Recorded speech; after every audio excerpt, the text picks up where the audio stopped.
कन्या राशि 17 अक्टूबर से 16 नवंबर के बीच में आपके द्वादश भाव के जो स्वामी हैं सूर्य देव, वो नीच के होने जा रहे हैं, जो कि आपके लिए कैसा प्रभाव पैदा करेगा, क्या नुकसान होंगे इस चीज़ के, ये चीज़ आपको देखने को अच्छे से मिलेगी। अब हो क्या रहा है और कौन से यहाँ पर नुकसान और कुछ फ़ायदे भी हैं।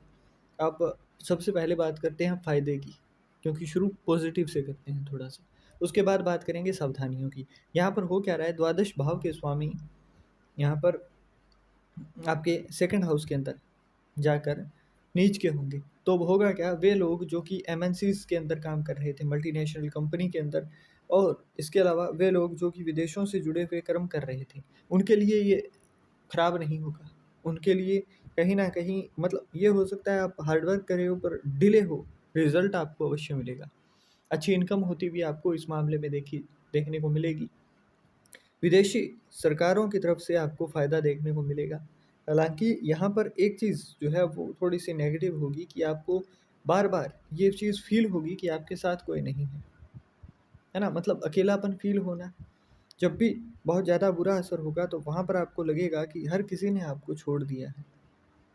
इसके साथ-साथ दवा खाने का यहाँ पर होगा प्रभाव आपके ऊपर। जैसे कि आपका नाइट का जो स्लीप होता है, मतलब रात्रि के अंदर जब आप सोने जाते हो तो वो स्लीप आपकी डिस्टर्ब होना देखने को मिलेगी। इसके साथ-साथ होता क्या है ना कि यहाँ पर जब भी 12वें भाव की बात करते हैं, तो यहाँ पर जब भी स्वामी बनते हैं ना सूर्यदेव और यहाँ से सेकंड हाउस में गए, तो ऐसे में अगर आप बचाव करने की सोचते हो ना पैसों की, तब पैसा नहीं टिकता है आपके पास। परंतु जब आप खर्च करने के ही इरादे से कमा रहे हो, है ना? तो आपके लिए पैसा टिकता भी है, आपके लिए पैसा बचता भी है। अब करना क्या है, आपको पैसा नकदी के रूप में मतलब केतु के रूप में नहीं रखना है, क्योंकि 12वें भाव में केतु है। अगर आप रखना शुरू करोगे तो वो कहीं न कहीं आपके लिए ये जो आपके पॉकेट में पड़ा होगा वो भी जाएगा और उसके ऊपर से कर्ज़ भी आपको होने की संभावनाएँ रहती हैं। तो ऐसे में आपको बहुत ज़्यादा पैसे को बचाना नहीं है नकदी में। आप तो ऐसे में आप इसको इन्वेस्ट कर सकते हो। आप गोल्ड के अंदर अगर लगाते हो तो वो भी आपके लिए फ़ायदेमंद है, क्योंकि फिर देवगुरु बृहस्पति का अच्छा प्रभाव आपको देखने को मिलता है। देवगुरु बृहस्पति जो कि अभी उच्च के होने वाले हैं, 4th हाउस जो है कालपुरुष की कुंडली का, या फिर आपकी चंद्र कुंडली के अंदर 11th हाउस लाभ भाव के अंदर आएँगे।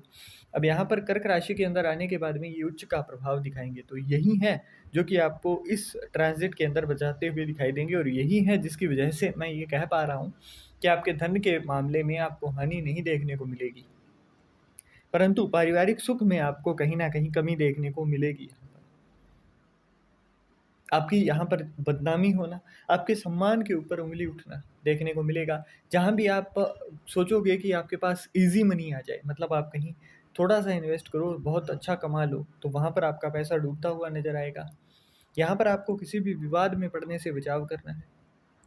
अहंकार में, अहम में ओवर कॉन्फिडेंट होकर कोई भी कदम उठाने से पहले सोच लेना है, क्योंकि यहाँ पर 2-2 फायर एलिमेंट के प्लैनेट हैं। आपके 17 अक्टूबर से जब सूर्यदेव सेकंड हाउस के अंदर गोचर करेंगे तो वहाँ पर मंगल भी पहले से विराजमान है। तो होगा क्या, आप बहुत ज़्यादा ही यहाँ पर शॉर्ट टेम्पर हो जाओगे 17 अक्टूबर से 28 अक्टूबर के बीच में। तो ऐसे में आप गुस्से के अंदर किसी को कुछ ऐसा बोल दोगे जिसके बाद आपको हर्जाना जो है वो कई महीनों तक, सालों तक भुगतना पड़ सकता है।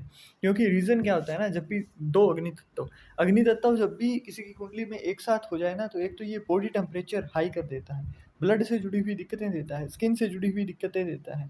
तो इस समय के अंदर आपको देखने को मिलेगा आपकी जो स्किन है, उसके ऊपर पिंपल्स आना, मुहासे होना, ये चीज़ आपको देखने को मिलेगी। इसके साथ-साथ बीपी के जो भी मरीज़ हैं, उनको ख़ास तौर पर ध्यान देना है कि आप थोड़ा-सा नमक का सेवन कम करें।